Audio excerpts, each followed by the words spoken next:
సింగయ్యను పచ్చ బ్యాచ్ చంపేసిందా? వరుస పర్యటనలతో జనంలోకి దూసుకుపోతున్న వైఎస్ఆర్సీపీ అధ్యక్షుడు వైఎస్ జగన్మోహన్ రెడ్డిని నిలువరించడానికే కూటమి ప్రభుత్వం ఇలా పన్నాగం పన్నిందా? జగన్ పార్టీ నేతలపై దొంగ కేసులు బనాయించింది అందుకేనా? తాజాగా బయటకొచ్చిన వీడియోలు, వైద్యులు రాసిన శవ పంచనామా, పోలీసులు తీసుకున్న దొంగ సాక్షి వాంగ్మూలం అన్నీ చూస్తే అవుననే భావించాల్సి వస్తోంది. వైఎస్ఆర్సీపీ అధ్యక్షుడు మాజీ ముఖ్యమంత్రి వైఎస్ జగన్మోహన్ రెడ్డి సత్తెనపల్లి పర్యటన సందర్భంగా జరిగిన ప్రమాదాన్ని ఎల్లో మీడియా ఎంత దుర్మార్గంగా చిత్రీకరించిందో చంద్రబాబు ప్రభుత్వం అంతకంటే దుర్మార్గంగా వ్యవహరించింది. వైఎస్ జగన్ను ఈ కేసులో ఇరికించేందుకు పక్కా కుట్ర పన్ని పోలీసుల ద్వారా వ్యవహారం నడిపించింది. ప్రమాదం జరిగిన వెంటనే కాన్వాయ్తో సంబంధం లేని వాహనం ఢీకొట్టడం వల్లే సింగయ్య అనే వ్యక్తి మృతి చెందాడని స్వయంగా గుంటూరు జిల్లా ఎస్పీ సతీష్ కుమార్ ప్రకటించిన సంగతి తెలిసిందే. ఆ వాహనాన్ని సీజ్ చేసి డ్రైవర్కు స్టేషన్ బెయిల్ ఇచ్చి పంపారు. 3 రోజుల తర్వాత సోషల్ మీడియాలో వచ్చిన ఒక ఫేక్ వీడియో ఆధారంగా జగన్ వాహనం కిందే సింగయ్య పడ్డాడంటూ ప్రభుత్వ పెద్దల ఒత్తిడితో మాట మార్చారు. కాన్వాయ్ వాహనం నడుపుతున్న ప్రభుత్వ డ్రైవర్ రమణారెడ్డి A1 గా, వైఎస్ జగన్మోహన్ రెడ్డి A2 గా, ఆయన పిఏ కె నాగేశ్వర్ రెడ్డి, రాజ్యసభ సభ్యుడు వైవి సుబ్బారెడ్డి, మాజీ మంత్రులు పేర్ని నాని, విడుదల రజనీలను ఈ కేసులో చేర్చారు. అయితే పోలీసులు ఎల్లో మీడియా చూపిస్తున్న వీడియో విశ్వసనీయతపై పలు ప్రశ్నలు తలెత్తుతున్నాయి. మామూలు ఫార్చునర్ వాహనం 2000 కిలోలు ఉంటుంది. అదే బుల్లెట్ ప్రూఫ్ వాహనం అయితే 3500 కిలోల బరువు ఉంటుంది.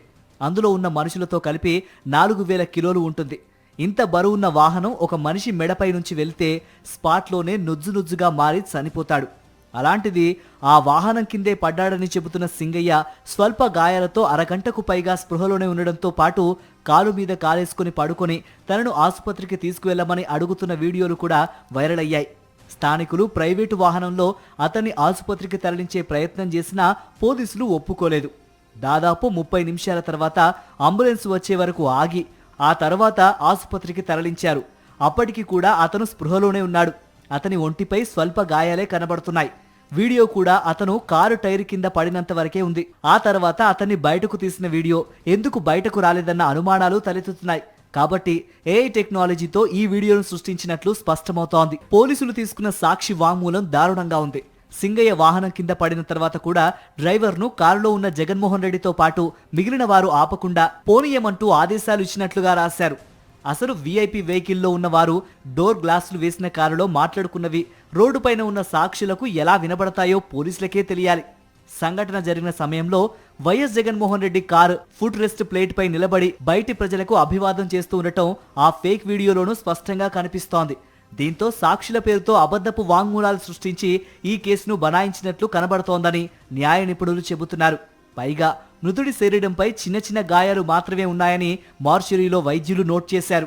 ఎడమ బుగ్గ, దవడ, కుడి కంటి కింద, ఛాతిపై కుడివైపు, కుడి మోచేయి వెనక నుంచి అరచేయి వెనక భాగం వరకు, మోకాళ్ల వద్ద దొక్కుకుపోయి తోలు లేచిన గాయాలున్నాయని వైద్యులు స్పష్టంగా పేర్కొన్నారు. ఇంత చిన్న గాయాలున్నప్పుడు అతను అదే రోజు చనిపోయే అవకాశం లేదని, సింగయ్య ఒంటిపై చిన్న గాయాలు మాత్రమే ఉన్నాయని ప్రత్యక్ష సాక్షి హైకోర్టు న్యాయవాది కోటేష్ మీడియాకు వెల్లడించిన సంగతి తెలిసిందే.